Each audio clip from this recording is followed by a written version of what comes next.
India's most haunted Mehandipur Balaji temple horror story. इस मंदिर में कदम रखने से पहले सोच लो, क्योंकि यहां आने के बाद लौटना सिर्फ शरीर के लिए मुमकिन होता है, आत्मा के लिए नहीं। राजस्थान के दौसा जिले में स्थित मेहंदीपुर बालाजी मंदिर का नाम सुनते ही रूह कांप उठती है। कहा जाता है कि यहां लोग सिर्फ भगवान से आशीर्वाद लेने नहीं आते, बल्कि भूत प्रेत और काले जादू के असर से मुक्ति पाने के लिए आते हैं। लेकिन एक ऐसा रहस्य भी है जिसे कोई नहीं जानता। यह मंदिर आत्माओं को मुक्त नहीं करता, बल्कि उन्हें कैद कर लेता है।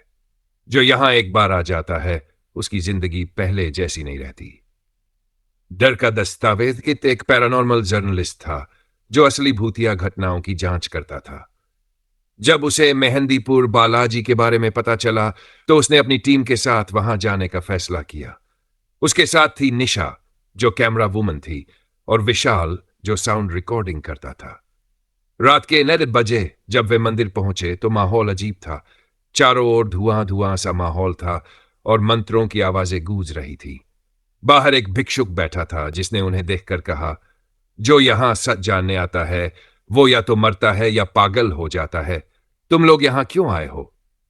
अंकित हंसकर बोला, हम सिर्फ एक डॉक्यूमेंट्री बना रहे हैं बाबा, और कुछ नहीं। भिक्षुक ने ठंडी सांस भरी और कहा, कभी कभी सच जानना सबसे बड़ा अभिशाप होता है। जाओ, पर ध्यान रखना। मंत्रों के बीच चीखें। जैसे ही वे मंदिर के अंदर गए, माहौल और डरावना हो गया। सामने एक बड़ा सा हॉल था जहां लोग चीख रहे थे, रो रहे थे, और कुछ जमीन पर गिरकर झटके खा रहे थे। कुछ को लोहे की जंजीरों से बांधा गया था और कुछ अपने सिर दीवार से मार रहे थे। विशाल ने धीमे से कहा, भाई, ये सब सच में हो रहा है या कोई ड्रामा है? अंकित ने कैमरा ऑन किया और रिकॉर्डिंग शुरू की। तभी एक भूरे कपड़ों में लिपटी औरत उनके पास आई। उसकी आंखें सुर्ख लाल थीं और बाल बिखरे हुए थे। उसने निशा की ओर देखा और फुसफुसाई, तुम बहुत सुंदर हो, लेकिन तुम यहां नहीं बचोगी। निशा घबरा गई और पीछे हट गई।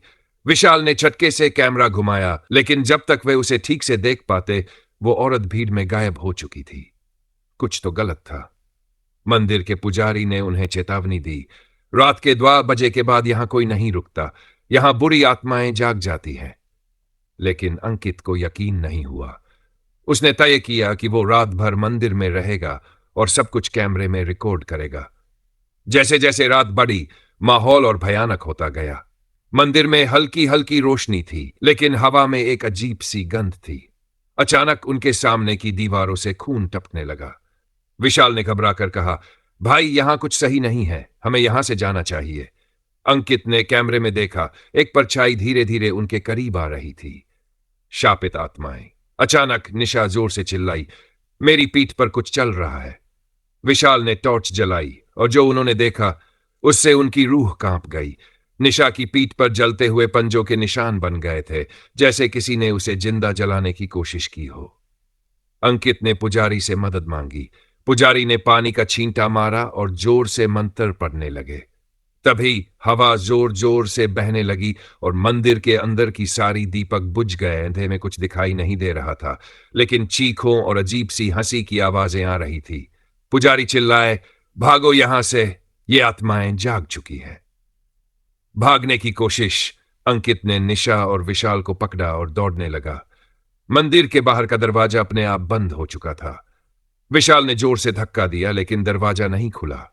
तभी अचानक एक काली आकृति सामने आ गई। उसके लंबे नाखून थे और उसकी आंखें आग की तरह लाल थी।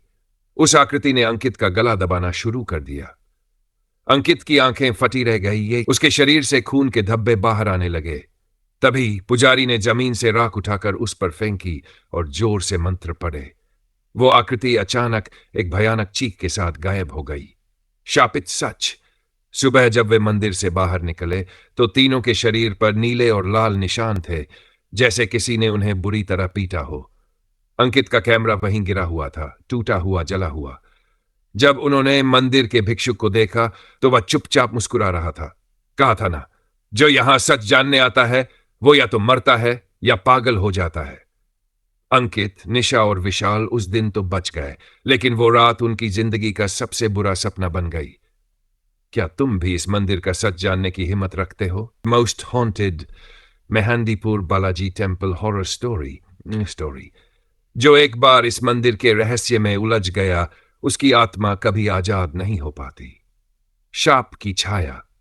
अंकित, निशा और विशाल भले ही मेहंदीपुर बालाजी मंदिर से बचकर लौट आए थे, लेकिन उनके साथ कुछ ऐसा हो चुका था जिसे वे खुद भी नहीं समझ पा रहे थे।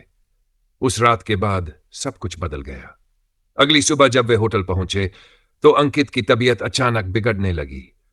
उसकी आंखें लाल और सूजी हुई थी और उसका शरीर तेज बुखार से तप रहा था।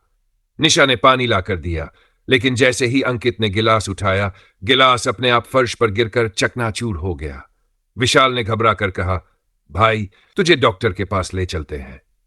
लेकिन अंकित बिस्तर से उठते ही जोर जोर से कांपने लगा। उसके मुंह से अजीब अजीब आवाजें आने लगीं, जैसे कोई और उसमें समा रहा हो।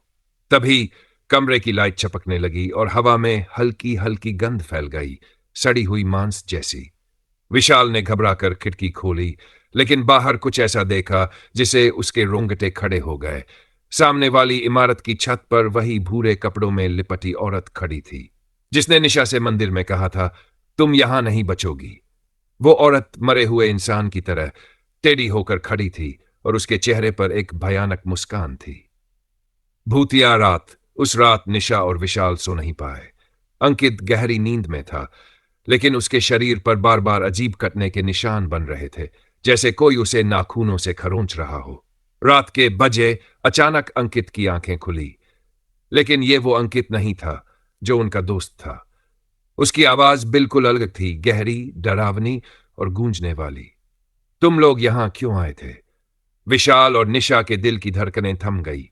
तुम लोग जो ढूंढ रहे थे वो अब तुम्हारे साथ है। अंकित ने अचानक बिस्तर से उठकर निशा का गला दबा दिया। विशाल ने उसे धक्का दिया, लेकिन अंकित की ताकत बहुत ज्यादा हो गई थी। उसकी आंखें अब पूरी सफेद हो चुकी थी और उसके मुंह से झाग निकल रहा था। तुम बच नहीं सकते।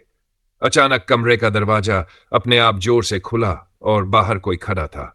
मंदिर का वही भिक्षुक, वैतांत्रिक की मदद। भिक्षुक ने अंदर आते ही कुछ राख फेंकी और जोर जोर से मंत्र पढ़ने लगा। अंकित जमीन पर गिरकर तड़पने लगा, जैसे उसके अंदर कोई आग की लपटों में जल रहा हो। भिक्षुक ने कहा, तुम लोगों ने एक बहुत बड़ी गलती कर दी। तुमने वहां एक आत्मा को जगा दिया। अब वो तुम्हारा पीछा नहीं छोड़ेगी। निशा ने कांपती हुई आवाज में पूछा, कौन सी आत्मा? भिक्षुक ने उनकी तरफ देखा और धीरे से कहा, वो औरत जो सदियों से इस मंदिर में कैद थी। विशाल ने पूछा, हम इससे कैसे बच सकते हैं? भिक्षुक ने जवाब दिया, इसका सिर्फ एक ही उपाय है। तुम्हें दोबारा मेहंदीपुर बालाजी जाना होगा और अधूरी पूजा पूरी करनी होगी, वरना यह आत्मा धीरे धीरे तुम सबको मार डालेगी। फिर से मंदिर की ओर। डर के बावजूद तीनों को वापस मंदिर जाना पड़ा। मंदिर में पहुंचते ही पुजारी ने उन्हें बैठाया और खास पूजा शुरू की। पूजा के दौरान अंकित फिर से तड़पने लगा। तभी अचानक मंदिर के अंदर जोर की गड़गड़ाहट हुई और सब कुछ हिलने लगा। मंदिर की छत से धूल झरने लगी और ऐसा लगा जैसे वहां कोई अदृश्य शक्ति गुस्से में चिल्ला रही हो। पुजारी ने एक तांबे का कलश उठाया और अंकित पर गंगा जल छिड़का। तुम्हारा यहां कोई अस्तित्व नहीं है, वापस चली जाओ। अचानक अंकित के शरीर ने जोर का झटका लिया और उसके मुंह से एक काली धुआंधार परछाई निकली। वो परछाई जमीन पर गिरकर जोर जोर से चीखने लगी और फिर मंदिर के एक अंधेरे कोने में गायब हो गई। क्या सच में खत्म हुआ सब कुछ? पूजा के बाद अंकित धीरे धीरे ठीक होने लगा। विशाल और निशा की भी जान में जान आई। पुजारी ने कहा, तुम लोग अब सुरक्षित हो, लेकिन याद रखना, मेहंदीपुर बालाजी सिर्फ एक मंदिर नहीं, बल्कि एक दरवाजा है जहां बुराई हमेशा कैद रहती है। अगर कोई इसे छेड़े तो उसका अंजाम बहुत बुरा हो सकता है। अंकित ने सिर झुकाया और कहा, हमने गलती कर दी, लेकिन अब हम कभी भी इस रास्ते पर नहीं आएंगे। तीनों ने मंदिर को आखिरी बार देखा और वापस लौट गए, लेकिन रास्ते में निशा ने कार के शीशे में कुछ देखा। वही भूरे कपड़ों वाली औरत जो मंदिर के दरवाजे पर खड़ी मुस्कुरा रही थी।